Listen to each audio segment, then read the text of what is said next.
In my mind, there were two junkie choices, New York and San Francisco. If I was going to take a vacation, I certainly wanted it to involve drugs. The incident in my apartment, I'm not going to tell this story because it's huge, so you have to read it in the book. The incident in my apartment had me looking over my shoulder in fear for my life. I needed an escape, and I needed it now. I had certainly intended to return when things calmed down. This is to Cincinnati. How long would it take for this person to realize I didn't take their money? I was going to hide out for a few weeks, and I figured I might as well enjoy my time. Hell, I thought I might even be able to bring back a few bags of heroin and double my money. People I knew did this all the time. I could get back the $900 and go back to school. The plan was slowly taking shape. I knew people in both SF and New York City, in places I was sure I could get heroin. New York didn't seem that appealing. I had been there in 1988 with a few friends. We slept in the back of the car at Tompkins Square Park. We drank blackberry-flavored brandy to stay warm in this cold city air.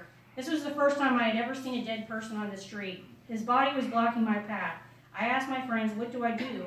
And he said, "This is New York, step over him." He had gotten loaded or something or another, but I had never got the hang of navigating the dope spots. I had decided I would try my hand in San Francisco. The warm California sun, that's how naive I was, would do wonders for my mood while I was trying to straighten my life out in Cincinnati. I contacted a friend from high school. He was attending the University of San Francisco. He agreed to let me stay in his dorm for a few days. Unfortunately for that relationship, I was a train wreck from day one. All I could think was, where could I get some drugs? I was on a mission, and I knew it. If I could find Jeremy, I would be able to get high. Plus, I had heard he had advanced to harder drugs, and I trusted him. Either way, I had to find something. The money was burning a hole in my pocket. Up until this point, I had used drugs, but I had never had easy access to them. The seasoned junkies I met in the bars who were traveling through the city used to snicker at me.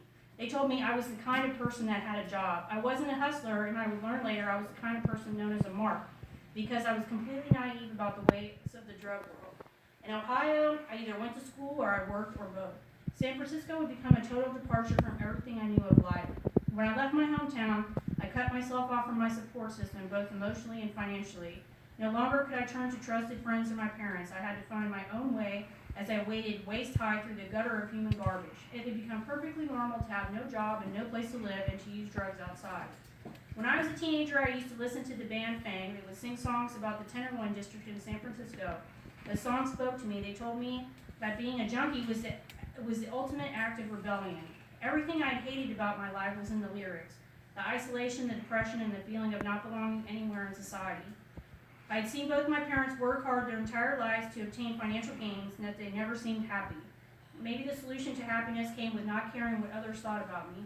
It seemed like everything I wanted from life. I wanted that feeling of complete freedom and not giving a fuck about anything.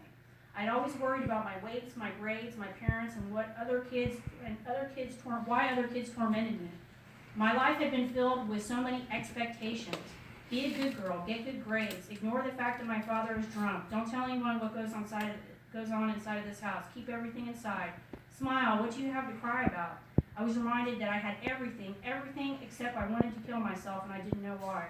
My ex-boyfriend had told me I was worthless. Maybe he was right. For now, I wanted to be relieved of my burdens. On the way to my friend's dorm from the Greyhound station, the cab driver pointed out the window. "This is the Tenderloin. Do not come here." That moment will always be cemented in my memory. That was the day I found everything I wanted in one place. I had a return ticket back to Cincinnati in my bag, but I never made it back. My life now was in San Francisco. I stepped onto the bus that very first night after dropping off my things at my friend's dorm. "Can you tell me which bus will go downtown?" I asked the driver. "I need the Tenderloin."